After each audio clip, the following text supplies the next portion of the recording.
Lembrando a você, dê aí um like, se inscreva no nosso canal, passe esse link para outras pessoas também. Vamos compartilhar os nossos estudos, vamos ajudar as pessoas, que todos possam aprender e nós todos estaremos aprendendo juntos. Não se esqueça, no nosso blog você encontra os slides, encontra aí também os estudos escritos sobre a lição.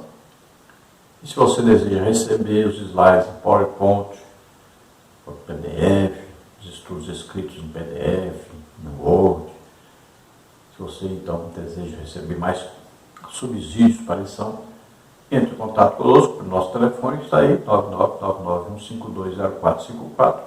Vamos então ao tópico 1, visão e prática do movimento dos desigrejados. Subtópico 1, um ensino anti-institucional. Os desigrejados são contra toda forma de organização e institucionalização da igreja. Alegam que na igreja primitiva não havia instituição alguma. Dizem que a institucionalização da igreja só começou quando Constantino, o imperador romano, assumiu as rédeas da igreja e a converteu numa organização. Assim a igreja passou a ter um clero, um código doutrinário e um credo que passou a regulamentá-lo. Para eles, nada de regras, sermões, muito menos organização institucional. Da mesma forma, alegam que toda forma de estrutura arquitetônica, como templos, são inovações desse cristianismo apóstata. Na visão dos desigrejados, a igreja não necessita de estrutura formal alguma. Ela pode, por exemplo, ser encontrada em uma lanchonete ou em um café de esquina, quando dois desigrejados se encontram. É evidente que a igreja existe fora de uma estrutura física e arquitetônica. Contudo, a não utilização de templos por parte dos cristãos primitivos se deu por razões contextuais. Confere com Atos 1, 6 a 14. Estavam debaixo de perseguição e não tinham morada certa, além do fato de serem extremamente carentes. Naquele contexto, a igreja nos lares era perfeitamente justificável.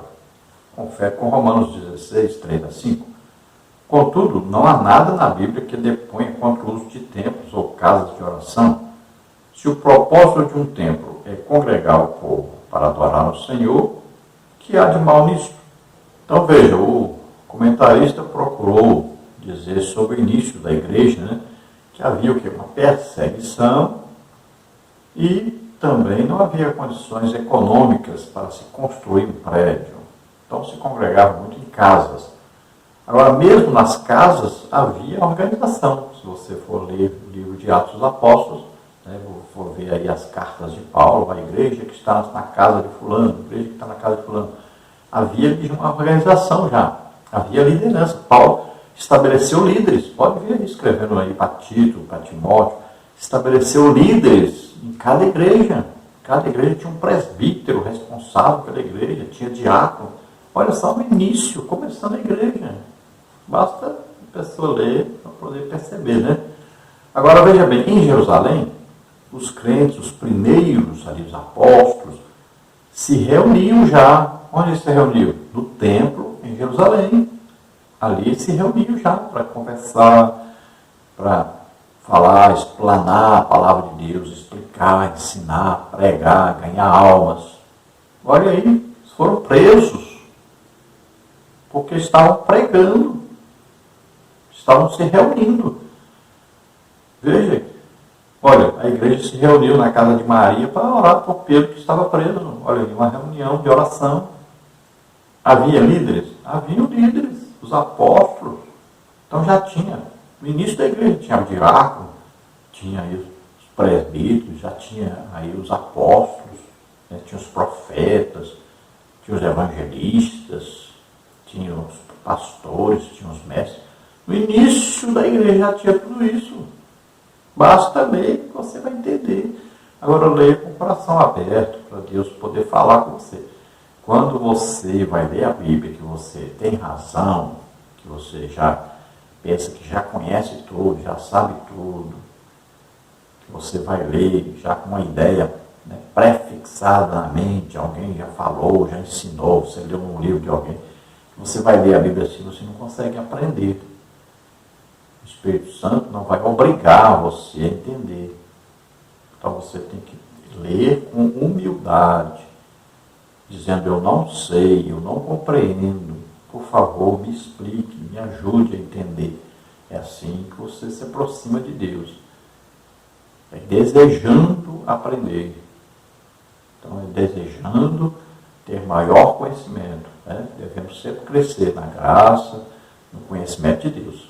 Então, não vai exigir, não vai querer buscar razão. Eu quero apoio aqui para poder fazer do jeito que eu estou fazendo. Não. Procure saber o que Deus quer que eu faça, como Ele quer que eu faça.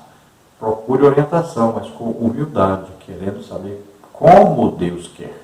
Então lembre-se aí que no início da igreja, mesmo debaixo de perseguição, havia organização. Olha, bem no início da igreja, eles recebiam dízimos, olha aí, distribuíam ajuda financeira, distribuíam alimentação para as pessoas, e já haviam ali os diáconos para distribuírem alimentação. Olha, já tem uma organização dentro da igreja, bem no início mesmo da igreja. Lembre-se disso. Isso é muito importante. Então você vai compreender que sempre houve organização da igreja, mesmo quando não haviam prédios, porque não tinham condições financeiras. Veja que as pessoas eram muito pobres, houve uma grande seca. Veja só, eles passavam muita dificuldade e foi preciso até certos irmãos venderem suas propriedades para ajudar os pobres, como foi o caso de Barnabé. Vendeu uma propriedade, foi levar, depositou aos pés dos apóstolos, conhecendo a autoridade dos apóstolos, e eles foram ajudar as pessoas que não tinham nem o que comer. Então, veja bem, apesar de toda essa necessidade, toda a perseguição, havia uma organização. Olha, quando a igreja se reuniu para discutir, né, sobre a visita de Pedro, por exemplo, na casa de Cornélio, olha lá, existia ali uma organização, existe uma liderança. E eles cobraram Pedro. Pedro disse: não, eu levei comigo 6 irmãos, eu recebi uma visão de Deus, e eu entrei lá, preguei, eles receberam o batismo com o Espírito Santo, aí então eu batizei eles nas águas.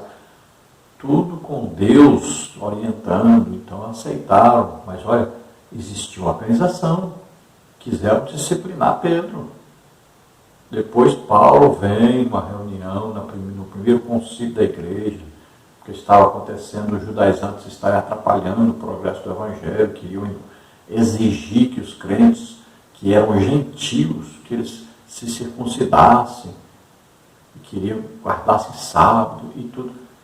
Estava atrapalhando o crescimento da igreja. Paulo foi a Jerusalém para falar com eles sobre o que estava acontecendo. Eles disseram: nós não mandamos ninguém aí. Não foi orientação nossa. Então alguns irmãos saíram, independentes se foram, e estavam atrapalhando a obra de Deus. Veja que havia ali uma organização, existia ali quem presidia a reunião, Tiago, né, que deu ali a palavra final. Teve discussão, muita coisa, mas existiam lideranças e reconheciam essas lideranças. Então existia uma organização, sempre houve. Se existia um diácono e existia ali um presbítero, se existia um evangelista, se existia um apóstolo, um profeta, um pastor, um mestre, é porque havia organização. Então começou-se a congregar no templo e nas casas. E essas casas viraram o quê? Igrejas. Paulo escreve e diz: a igreja que está na casa de fulano de tal. O que está dizendo? Que existia uma organização ali. Olha lá, a Santa Ceia, Paulo escreve sobre a ceia. Aí nos evangelhos, nós vamos ver Jesus dizendo sobre o batismo nas águas. Quem é que batizava? Era qualquer um que ia batizar as pessoas nas águas? Não era, tinha liderança. A Santa Ceia era de qualquer maneira? Não, existia uma organização. Eles começaram a bagunçar, olha lá. Está escrito aí, quando vos reunis, né, tem uns que começam a comer primeiro, porque eles levavam alguma coisa para comer, era organizado.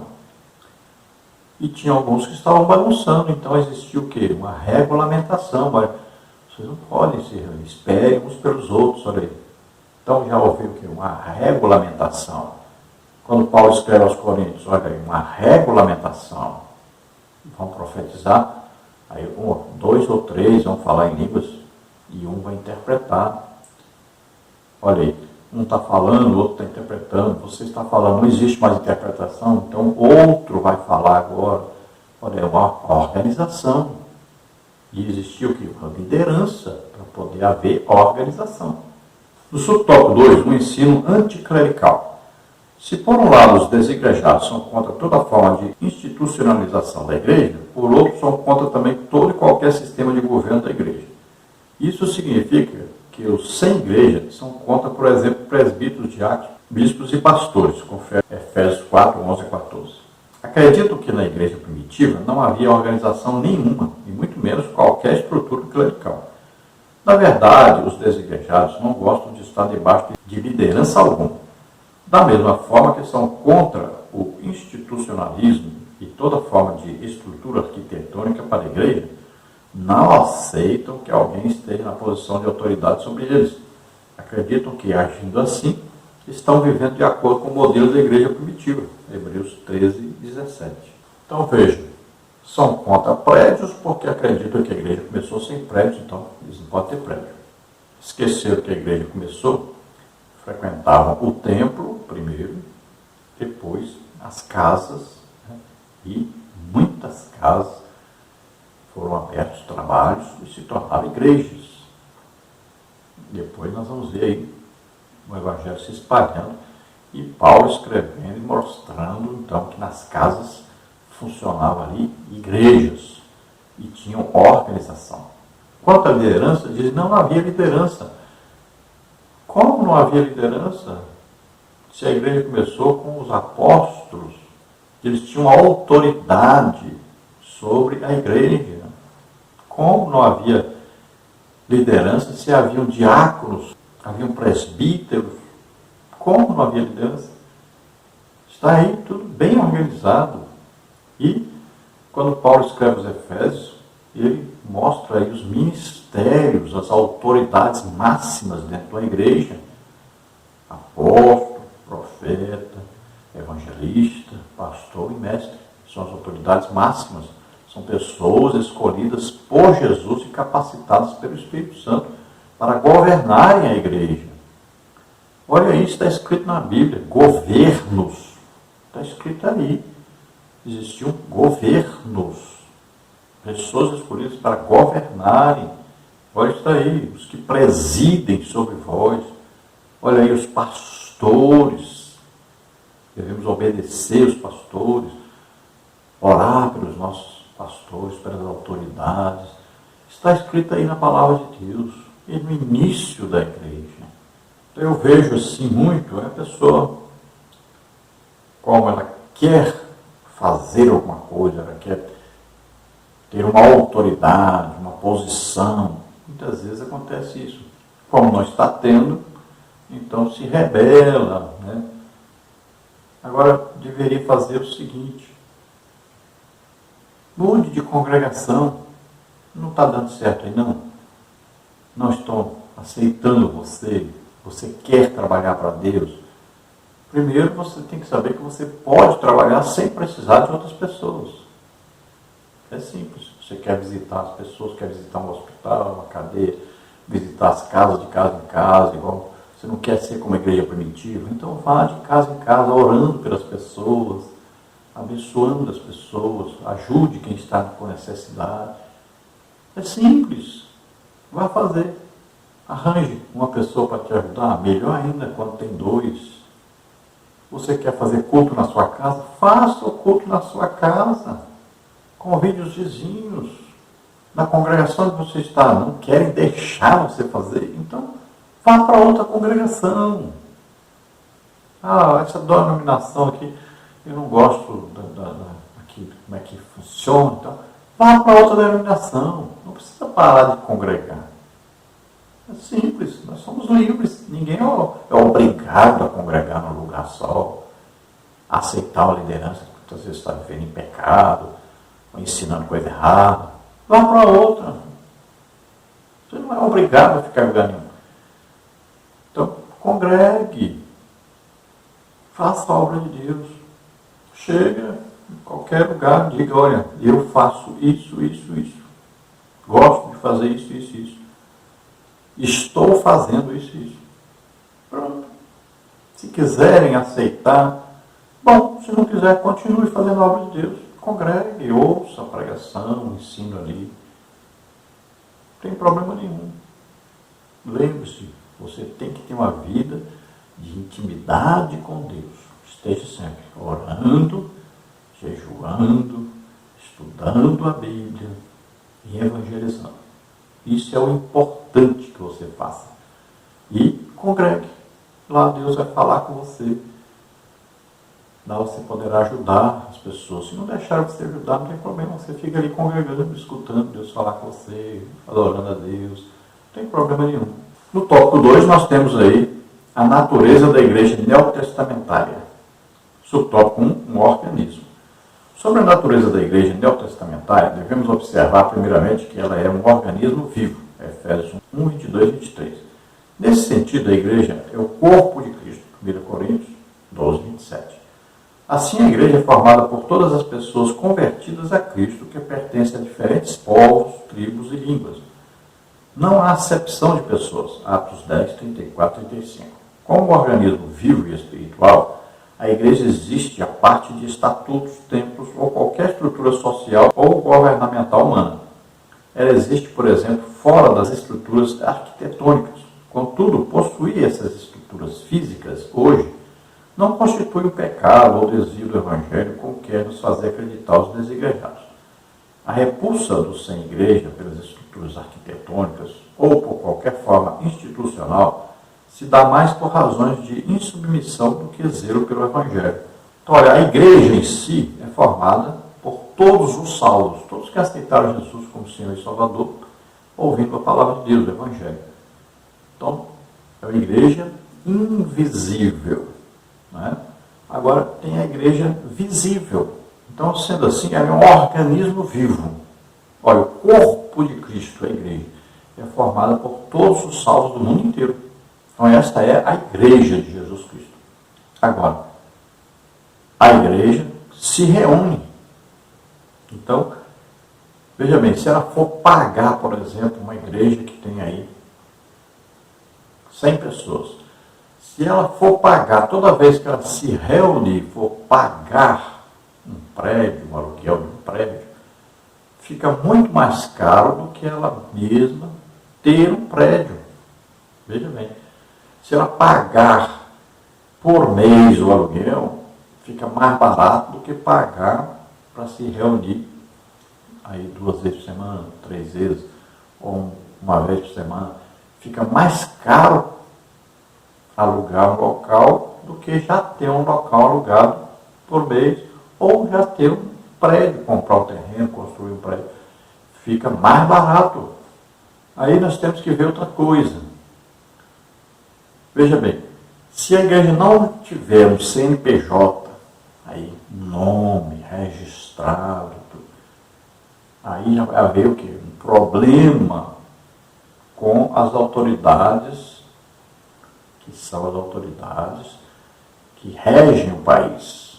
Então a igreja precisa de um documento, uma autorização oficial para funcionar, porque assim ela será reconhecida como uma instituição, como um povo que se reúne e que tem uma organização ali, tem alguém responsável por aquilo ali. Veja bem, você está na rua pregando, os irmãos estão ali reunidos e tal. Se alguém reclamar, por exemplo, do barulho do som, aí a polícia chega e fala, quem é o responsável? Olha, você vai dizer, não tem ninguém responsável? Para prender todo mundo. Tem que ter um responsável. Alguém que vai chegar, eu me responsabilizo pelo que está acontecendo. Tem que ter uma autoridade ali responsável. Olha, os pais vão deixar os seus filhos ir num local onde não existe ninguém responsável por aquilo ali? Então tem que ter um responsável. Então tem que haver uma organização, não tem jeito. Não é pecado ter um templo, um local de reunião. Não. Coisa normal, simples. Congregavam nas casas antes? Sim. Você já deixou a igreja 100 pessoas congregar na sua casa? Já? Experimente. Você tem quantos banheiros? 1? 2? Você já experimentou? Experimente. E veja o que acontece. Você vai ter água suficiente, vai ter comida suficiente, vai ter alguém para limpar esse banheiro o tempo todo. Você vai deixar as crianças entrarem aí pelos quartos afora e mexer em tudo. Experimente. Então, olha só. Às vezes a pessoa tem uma noção das coisas completamente diferente, porque não tem a prática, não vive aquilo realmente, não teve ainda uma responsabilidade sobre isso. Então não entende, ele está ali, pensando que está tudo bem, que está tudo certo, que não custa nada fazer as coisas, né? Então existem as igrejas porque vão aumentando o número de pessoas e tem uma necessidade de um local para se reunir. E ali tem conta de energia, tem conta de água, tem aluguel para pagar, tem a pessoa que está cuidando exclusivamente desse trabalho, que vai visitar as pessoas, que vai aconselhar, que vai ajudar os pobres necessitados. Essa pessoa precisa receber o salário, ela não vai viver assim, sem ter uma ajuda financeira. Então, veja só, as pessoas precisam entender. Não é assim como você pensa, de qualquer maneira. Subtópico 2, uma organização. Os desigrejados alegam pertencer à igreja puramente orgânica. Contudo, biblicamente, não existe organismo sem organização, função sem forma e igreja sem um mínimo de institucionalização. Assim como o corpo humano, que é um organismo vivo, contudo organizado, a igreja também possui organização. 1 Coríntios 12. A igreja primitiva, por exemplo, tinha um sistema de governo formado por apóstolos, profetas, evangelistas, presbíteros, diáconos, pastores e mestres. Como está em Efésios 4:11, Atos 6, de 1 a 6, Atos 14, 23. Essa mesma igreja possuía seu código doutrinário, Atos 2, 42 a 47, e disciplinar, 1 de Pedro 3, 5, 6, 2 Tessalonicenses 3, 6. Ninguém vivia isoladamente de maneira que queria, Hebreus 10, 25. Isso pode ser visto no primeiro concílio ou convenção feita pela igreja primitiva, Atos 15, em que o colegiado apostólico, juntamente com o presbitério, tomou medidas para regular e disciplinar a igreja que enfrentava problemas de natureza doutrinária. Portanto, querer uma igreja sem liderança, sem regras e disciplina, além de ser um mito, é também uma heresia. Então veja, até o corpo humano, se você for olhar, nós temos vários membros. Né? Tem aí as pernas, os braços, né? Cabeça, tronco. Então, existem membros.